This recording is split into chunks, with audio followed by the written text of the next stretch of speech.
People play Warhammer 40,000 for all sorts of different reasons. Some people rock up at a table and just want a casual game, a thematic game in which not so much the best player wins, but the most fun is had. Just want to roll some dice.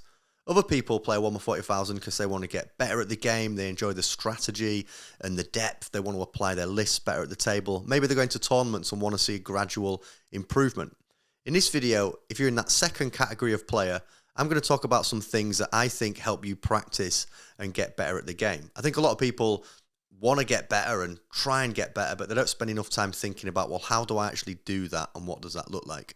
And I think a lot of people come into the game and think, right, Warhammer 40,000, come on, I want to get some wins under my belt, and just find it really frustrating, really difficult, harsh experience. So hopefully this video is useful and helpful for both those groups. While you're here, like and subscribe and let us know what you think in the comments below. All right, so the first thing, I've had this thing on the channel recently where I've been talking a lot about takebacks. If you've been watching some of the live shows that we've started doing, we're talking there about takebacks and how takebacks might not be that great for the game. And the reason I don't think they're that great for the game in a practice setting, if you get to a table and you try to improve at Warhammer 40,000, is if you could just go back in time all the time and not make any mistakes, then your brain doesn't learn from them. So I see a lot of people practicing, having a practice game of Warhammer 40,000, maybe for an upcoming tournament or an upcoming league at a club, and they're kind of like, oh, I forgot.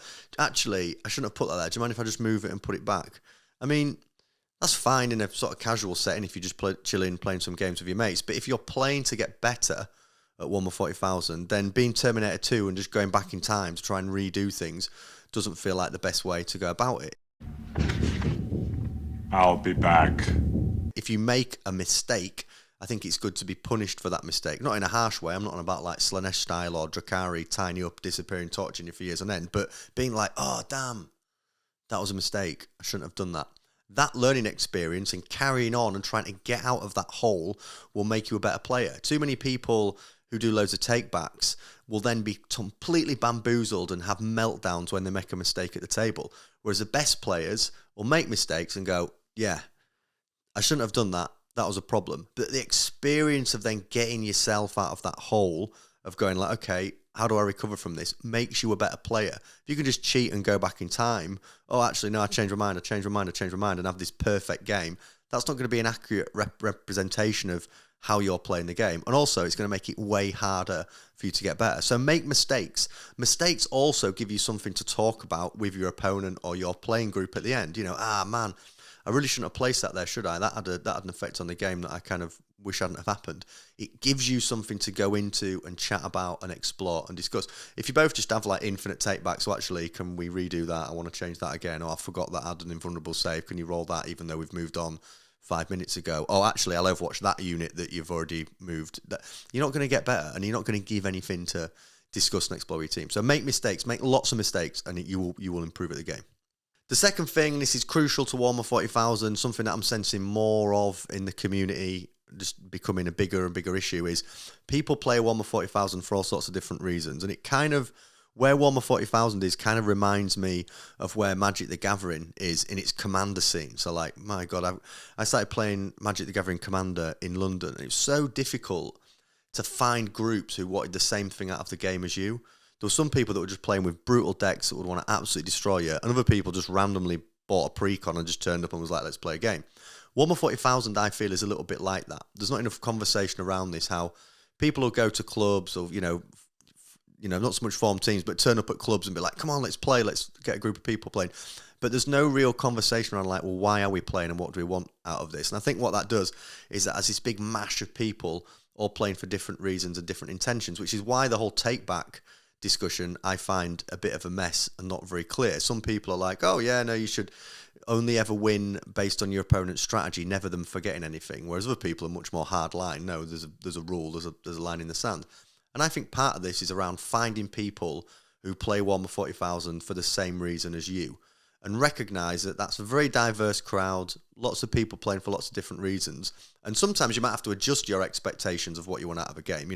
If I'm going to a club and I'm thinking in my head, I really want to get better for an upcoming tournament, but the only people that can play are people that they're just taking casual lists, then adapt your list and take something casual and kind of get some learnings, just reps of playing your list. Don't be like ultra harsh and like no take backs. But if you want to get better at the game, competitively and play with, go to tournaments, then find other people who've that same mentality. And anytime it goes wrong at a table or anytime you have a negative experience, it's just always communication. The overwhelming majority of people that rock up to a table to play are just like really kind, nice people who want to have a good experience. So at the beginning of the game, a bit like Commander got with Magic the Gathering, where it would be, what kind of decks is everybody playing? How quick is your deck going to win? And what's your expectation from the game? Doesn't hurt in Warhammer 40,000. I think if people communicate clearer in groups, they'll have better experiences. So find people who play for the same reason as you and be really open and transparent about why you're playing the game and what you get out of it. There's also this kind of weird thing where, like, I feel like it's the popular thing to be like, oh, I'm very casual. I'm a very casual player. I don't play to win. I just play for fun. If you play to win, it's fine. Just say you play to win. There's this whole, like, it's sort of a bit more favoured to be casual. Just be honest, just be open. I think everybody gets better experience out of it. The third thing that I see, and this is a tempting one, is don't jump around just always looking for the best list or like the best meta. Get something that's decent and stick with it and get some reps in with it and play with it. There's Warhammer 40,000 at the moment is so unbalanced. The win rates are absolutely all over the place. Eldar are completely broken. Genestealer cults are way too strong. Some factions are super underpowered. Hopefully they're going to address that, and in the coming months the balance is going to be better. But trying to jump to different factions, like, oh, what's the best faction at the moment? I'll play that. What's the best faction? I'll play that. What's the best players? Well, arguably the best, who go around winning all the tournaments. That's what they're doing. They're faction jumping. Like, give me what's the strongest faction I can play. If you're just getting into it and you want to practice and you want to get better, I think it's really sensible to find a list that you like playing. That's clearly a solid list. It doesn't have to be the best list that the faction can take, but it's a solid list, and just get reps in with it. Play against matchups that are pretty unfavourable. Don't be like, oh no, I can't play that against you, or I'm going to have to change my list. The thing that I find weird about people that are practicing to get better is people that change the lists every week based on who they play. Don't do that. Find the list you like and want to get better with. Stick with the list and just play it into everything. If you turn up to a game, someone says, I'll give you a game, and you think, oh my God, that's a really difficult matchup for me. Good. Go have a really difficult matchup and you'll get better at the game. You'll understand the game more. And if you can get a win out of that, that'd be amazing. That's a really positive result and experience. So play those hard matchups. Don't just change your list week on week. Put it through its test. Put it through a test. That's my top 3 reasons. Short, snappy vid. Let me know what you think. Comments below, always welcome, as are likes and subscribes. And watch our live stream. It's every Thursday evening, 7:30 UK GMT. Tune in.